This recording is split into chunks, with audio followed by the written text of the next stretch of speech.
ဘုန်းတို့ခဏလေးတရားထိုင်မယ်တရားထိုင်တဲ့အခါမှာဝင်လေထွက်လေကြည့်ဝင်လေကို1 2 3 4 5 6ခွန်ဝင်လေတစ်ချက်တည်းကို1ကနေ9အထိရည်ပါထွက်လေကိုလည်းပဲ1ကနေ9အထိရည်ပါ slow and deep breathing အဲ့လိုဝင်လေထွက်လေကိုကြည့်ပေးတာဘာဖြစ်လို့ဆိုတော့ဒီခန္ဓာကိုအောက်ဆီဂျင်မရရင်အားမရှိဘူးအလုံးမလုံးနဲ့ function မလုပ်နဲ့ဒါကြောင့်ဒီခန္ဓာကိုသနာပြီးတော့ဝင်လေထွက်လေရှုရှိုက်ပေးပါအင်အားတွေကုန်တတ်တဲ့နေ့စဉ်အင်အားတွေလျော့သွားတယ်ပြန်ဖြည့်ပေးရတယ်ဒီလိုဖြစ်နေတဲ့ခန္ဓာကိုယ်အတွက်ဝင်လေထွက်လေရှုရှိုက်ပေးပါတင်းနေတဲ့ခန္ဓာကိုပင်ပန်းနေတဲ့ခန္ဓာကိုအဲ့ဒီခန္ဓာကိုအတွက်ဝင်လေထွက်လေရှုရှိုက်ပေးပါဂယုဏနဲ့အာနာပါနလောက်ပါဂယုဏကရုဏာအခြေခံပြီး compassion based mindful awareness or breathing awareness of breathing based on compassion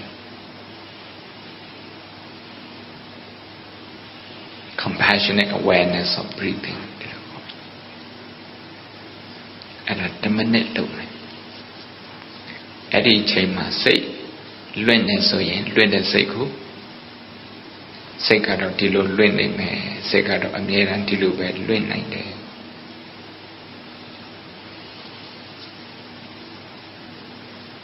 control ဘယ်သူမှ control လုပ်မရဘူးဒီလိုပဲဖြစ်ရမယ်ဒီလိုမဖြစ်နဲ့ဆိုပြီးတော့ဒီစိတ်ကိုဒီလိုအမိန့်ပေးလို့မရဘူးဆိုပြီးတော့ကိုယ်ကိုစိတ်ရဲ့အနတ္တဖြစ်ကြောင်း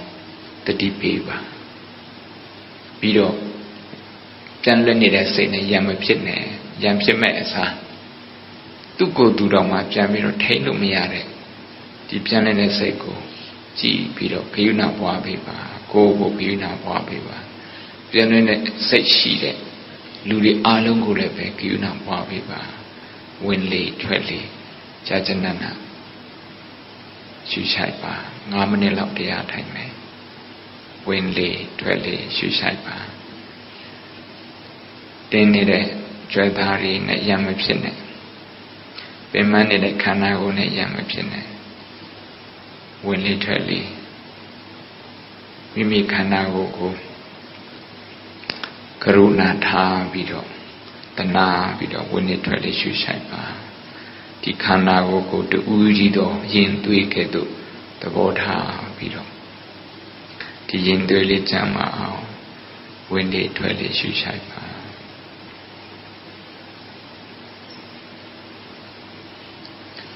စိတ်က automatic သွားပြီးတော့တွေးတယ်ဟိုလွင့်နေဆိုရင်လည်း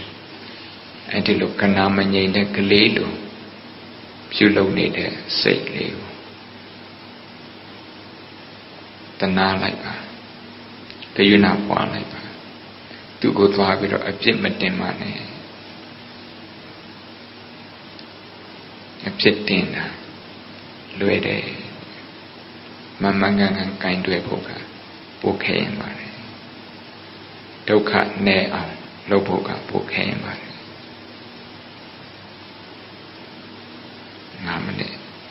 တရားထိုင်မယ်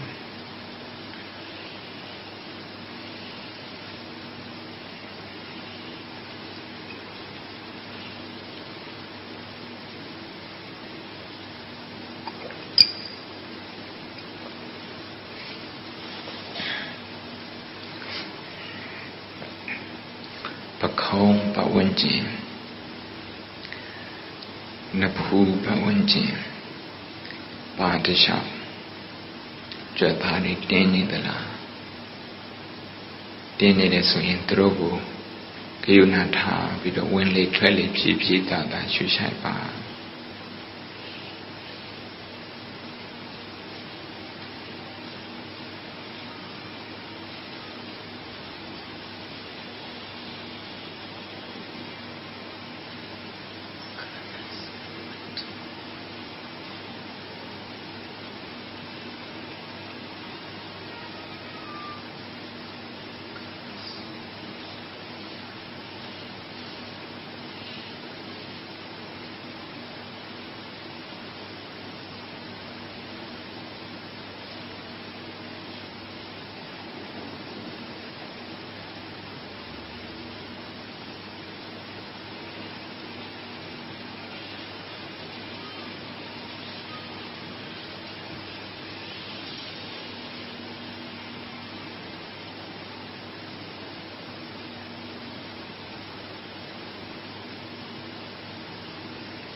ဝင်လေထွဲလေချမ်းချမ်းသာသာရွှေရှားပြီးတော့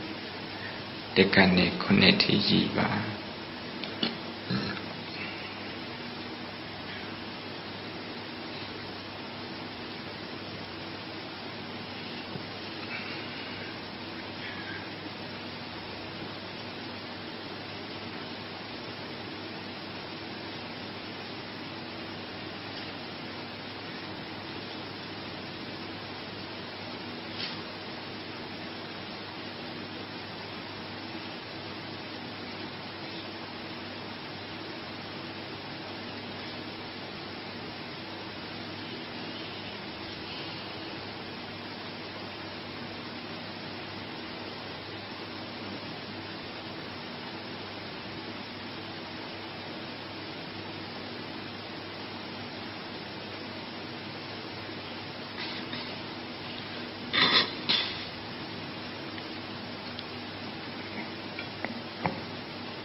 9 မိနစ်ပြည့်ပါပြီအခု9 မိနစ်စာထိုင်လိုက်တဲ့တရားဘာကိုအဓိကထားပြီးတော့လေ့ကျင့်တာတော့ဆိုတော့စိတ်ကိုဒီခန္ဓာကိုယ်ပင်ပန်းတတ်တယ်နာကျင်တတ်တယ်ဆိုတဲ့ဟာလေးတတိတိဆောက်ပေးလိုက်တယ်တစ်ချိန်တည်းမှာပဲပြဿနာနဲ့တွေ့တဲ့အခါမှာစိတ်ဓာတ်မကြအောင်ကရုဏာတရားပါတခါတည်းထည့်လိုက်တယ်ဒါကြောင့်တတိအခြေခံတဲ့ကရုဏာတရား mindful compassion mindfulness based compassion တတိပဋ္ဌာန်အခြေခံတဲ့ကရုဏာတရားနောက်ပြီးတော့စိတ်ကဟိုလင်းတွေ့ဒီလွတ်နေဆိုရင်ကိုယ်စိတ်နဲ့ပြန်ပြီးတော့ရမဖြစ်ဖို့ကိုယ်စိတ်ကိုပြန်ပြီးတော့ဓာတ်မပေးဖို့ဓာတ်ပေးမယ်စားချွေရင်ချက်တိုင်းကိုချွေရင်ချက်တိုင်းချွေရင်ချက်တွေမြင်တိုင်းအားနဲ့ချက်တွေမြင်တိုင်းကိုပြန်ပြီးတော့တနာဖို့ကရုဏာချက်ချင်းအသုံးပြုဖို့ဒါနေ့စဉ်အသုံးပြုနိုင်